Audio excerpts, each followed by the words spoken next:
የተከበራችሁ አድማጮቻችን ከዚህ ቀጥሎ የዕለቱን ዜናዎች አቀርብላችኋለሁ። በቅድሚያም ርዕሰ ዜናዎቹ። በወልቃይት ጠገዴና ቃብቲያ ባለፉት ቀናትም የአማራ ማንነት ተጋድሎ ውጊያ ቀጥሎ ሰንብቷል።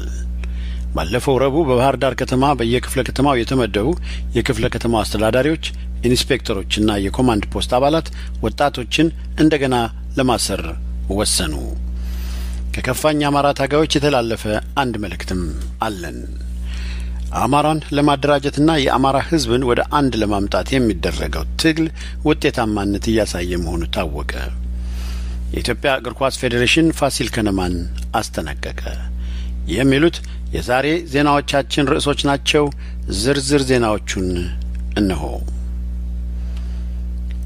በወልቃይት ጠገዴና ቃብቲያ ባለፈው ሐሙስም የአማራ ማንነት ተጋድሎ ውጊያ ቀጥሎ ሰንብቷል። ቃብቲያ ላይ ማይብሪ፣ ሱርኩና፣ ሶላ፣ ሮዋሎሚን፣ አዲኩስአይ፣ ማሹተኔ እና አደንደን በተባሉ ቦታዎች ላይ በወልቃይትና አርማጭሆ ከፋኝ ብለው ራሳቸውን ባደራጁ የአማራ ማንነት ተጋድሎ ልጆች በተከፈተው ውጊያ ብዙ የወያኔ ወታደሮች ሙትና ቆስለኛ መሆናቸው የደረሰን ዜና ያመለክታል።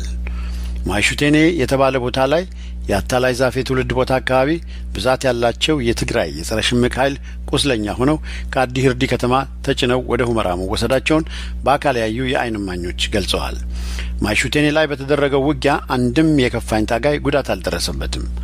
ሮዋሎሚን በተባለ ቦታ ግን በአማራ ሕዝብ ተጋዳዮች ላይ የሚያሳዝን ነገር ተፈጽሟል። የከፋኝ አማራ ማንነት ተጋዳዮች ማሽላ ውስጥ ገብተው ደፈጣ ላይ እንዳሉ አንዲት የትግሬ ሰፋሪ ሴት አይታቸው አፍነው ሊያቆያት ሲችሉ በሴትነቷ ሕፃናት ልጆች ሊኖራት ይችላል ብለው ምንም አደጋ ሳያደርሱባት ይለቋታል።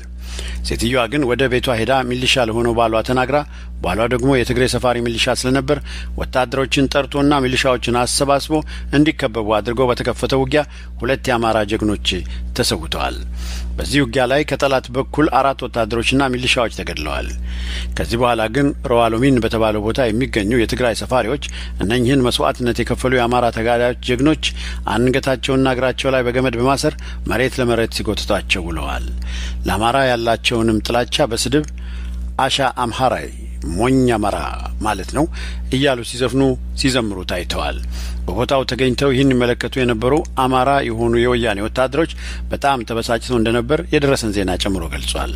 በጣም ተበሳጭተዋል ስል ይላል ዜና አቀባዩ የነሱ የስሜት ጣራ እስከዚያ ድረስ ስለነበር ነው ብሏል።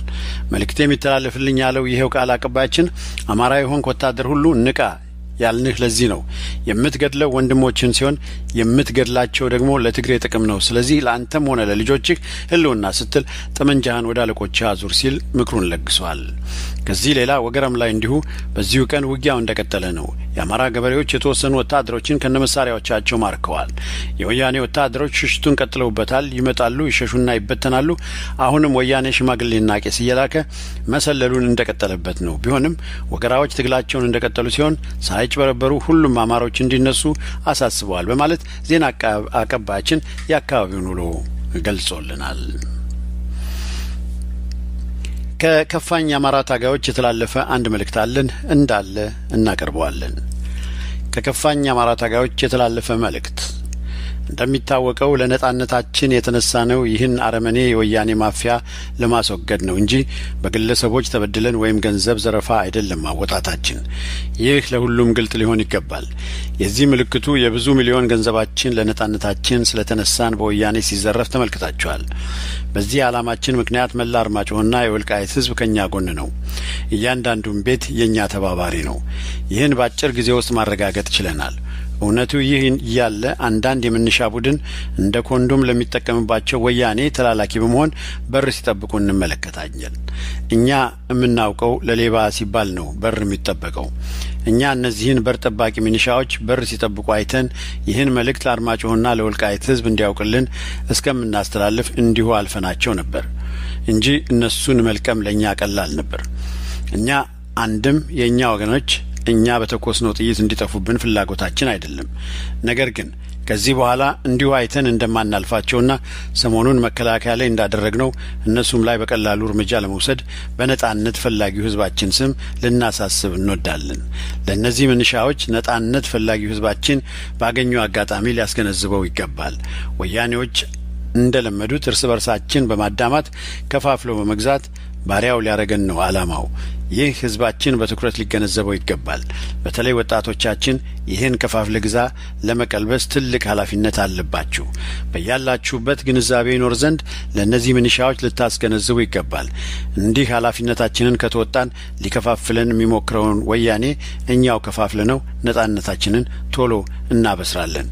እንኳን የአካባቢችን ምንሻ ይቅርና መከላከያ ሰራዊት ውስጥ ያሉትም ዓላማችን ተረድተው ከጎናችን እየተሰለፉ ናቸው።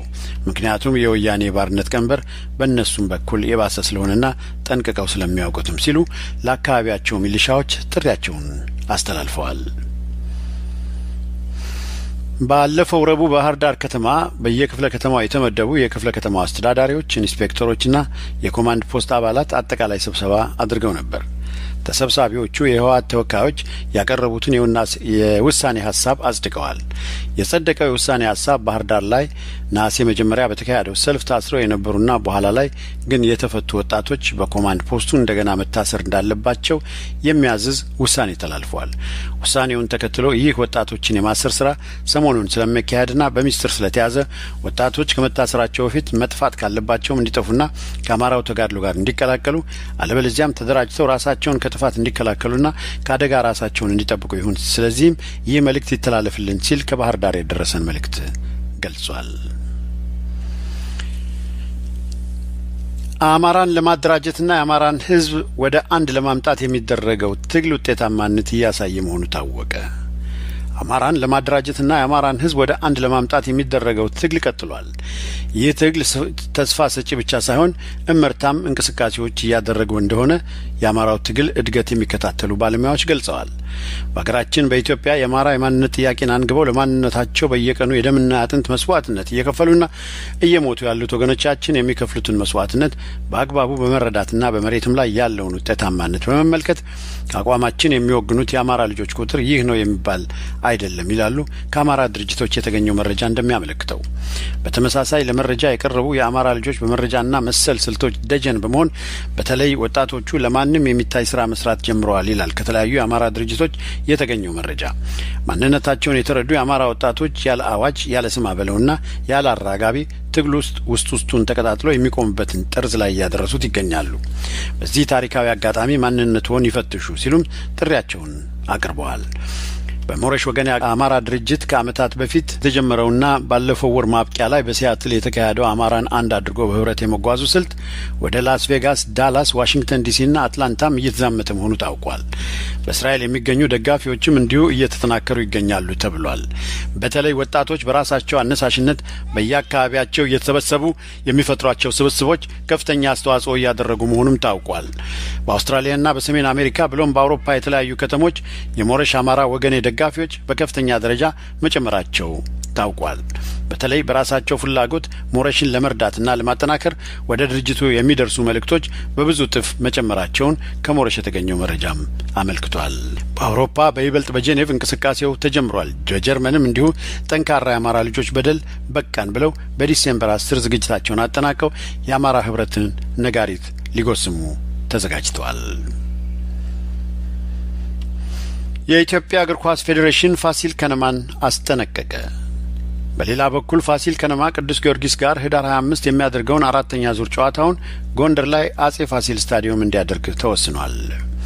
የፋሲል ከነማ ከአማራ ክልል ወደ ፕሪሚየር ሊግ ከተቀላቀሉት ክለቦች ውስጥ ጥሩ ብቃት ያለው እንደሆነ ባለፈው ዓመት ላይ የነበረው ውጤት ማሳያ ነው።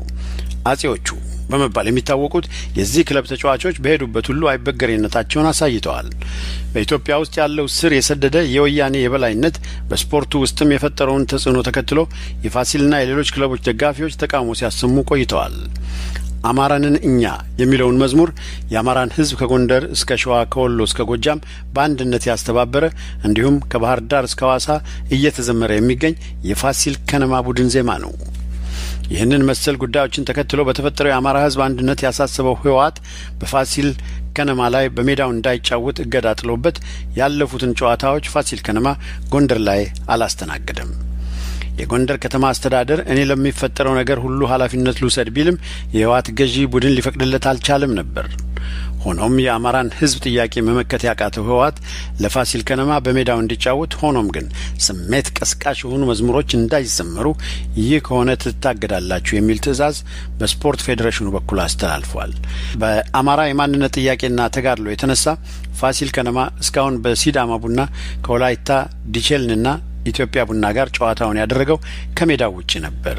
ይሁንና ይህ አይነቱ አፈና የአማራን ተጋድሎ ህዝባዊ መንፈስ እጅግ ያጠናክረዋል። አማራ ላይመለስ በአንድ ድምጽ ተነስቷል ሲል የፋሲል ከነማ ቡድን ደጋፊዎች እየተናገሩ ናቸው። ክቡራትና ክቡራን አድማጮቻችን ዜናዎቻችን እነዚሁ ነበሩ። ዜናውን ከማጠናቀቅ በፊት ርዕሰ ዜናዎቹን በድጋሚ በወልቃይት ጠገዴና ቃብትያ ባለፉት ቀናትም የአማራ ማንነት ተጋድሎ ውጊያ ቀጥሎ ሰንብቷል። ባለፈው ረቡዕ ከባህር ዳር ከተማ በየክፍለ ከተማው የተመደቡ የየክፍለ ከተማው አስተዳዳሪዎች፣ ኢንስፔክተሮችና በየክፍለ ከተማው የተመደቡ የኮማንድ ፖስት አባላት ወጣቶችን እንደገና ለማሰር ወሰኑ። ከከፋኝ አማራ ታጋዮች የተላለፈ አንድ መልእክት አለን። አማራን ለማደራጀትና የአማራን ህዝብ ወደ አንድ ለማምጣት የሚደረገው ትግል ውጤታማነት እያሳየ መሆኑ ታወቀ። የሚሉትና ሌሎች የዛሬ ዜናዎቻችን ርዕሶች ነበሩ። ዜናውን ያቀረብኩላችሁ ደምስ በለጠ ነኝ ከአማራ ድምጽ ራዲዮ።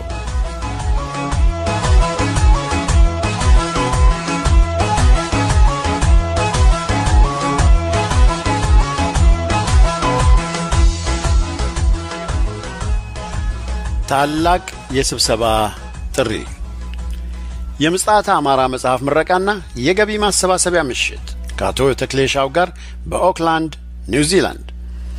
በኒውዚላንድ ለምትገኙ ኢትዮጵያውያን የምጽአተ አማራ መጽሐፍ ምረቃና የገቢ ማሰባሰቢያ ምሽት በኦክላንድ። በዝግጅቱ ላይ የሞረሽ ወገኔ ሊቀመንበር አቶ ተክሌሻው በኢትዮጵያ ወቅታዊ የፖለቲካ ጉዳዮችና የወቅቱን ህዝባዊ የትግል ሂደት አስመልክተው ውይይት ያደርጋሉ።